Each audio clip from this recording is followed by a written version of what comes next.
Hello everyone. TIFFA education के online channel पे आपका स्वागत है। आज मैं लेके आप लोगों के लिए टैली की नेक्स्ट क्लास, जिसका टॉपिक है पेरोल अकाउंटिंग। पेरोल अकाउंटिंग क्या होता है, कैसे अप्लाई किया जाता है और वो किस तरह से हमारे लिए यूजफुल रहेगा, ये चीज का सेशन आज मैं आप लोग लेके आया हूँ। चलिए स्टार्ट करते हैं अपना सेशन। सबसे पहले मैं स्क्रीन को शेयर कर देता हूँ, जिससे आपको सीखने में और समझने में आसानी रहेगी।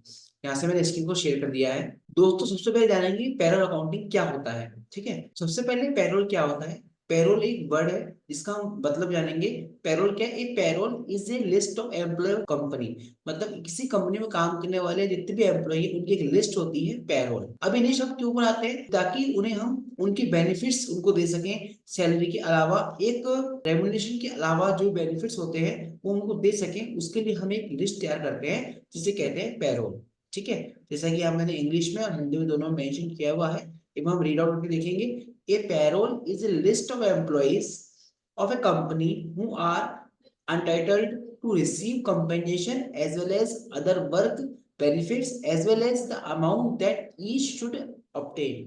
पैरोल एक कंपनी कर्मचारियों की सूची है जो मुआवजे के साथ साथ अन्य कार्य लाभ, साथ ही वह राशि प्राप्त करने के अधिकदार है जो प्रत्येक को प्राप्त होनी चाहिए। मतलब कंपनी में आपने किसी एम्प्लॉय को एनरोल किया। एनरोल करते वक्त आपने उसको उसके फायदे बताए, आपने उसको उसके बेनिफिट बताए। वो बेनिफिट आप उसको किस किस तरह से देंगे, वो चीज के लिए हम टैली के अंदर पेरोल को यूज करते हैं। अब बात करते हैं पेरोल अकाउंटिंग की। जब हम उस चीज को एम्प्लॉय को देंगे तो उसकी अकाउंटिंग किस तरह से लगेंगे, उस चीज को कहा जाता है पेरोल अकाउंटिंग। देखो मैंने यहाँ लिखा हुआ है, payroll accounting is essentially the calculation, management, recording and analysis of employees composition. The key for a payroll accounting is to recognize when a concept is assumed by the employer or the employee। ठीक है, payroll लेखांकन अनिवार्य रूप से कर्मचारियों के मुआवजे की गणना, प्रबंधन, रिकॉर्डिंग और विश्लेषण है। पेरोल लेखांकन की कुंजी यह पहचानना है कि किसी अवधारणा को नियोक्ता या कर्मचारी द्वारा कब ग्रहण किया जाता है। जैसे कि मान लीजिए आपने किसी कंपनी में ज्वाइन किया, तो वहां पर आपको दो तरह के पीरियड दिए जाएंगे। एक होगा उनका प्रोबेशन पीरियड और एक होगा उनका एनरोलमेंट पीरियड।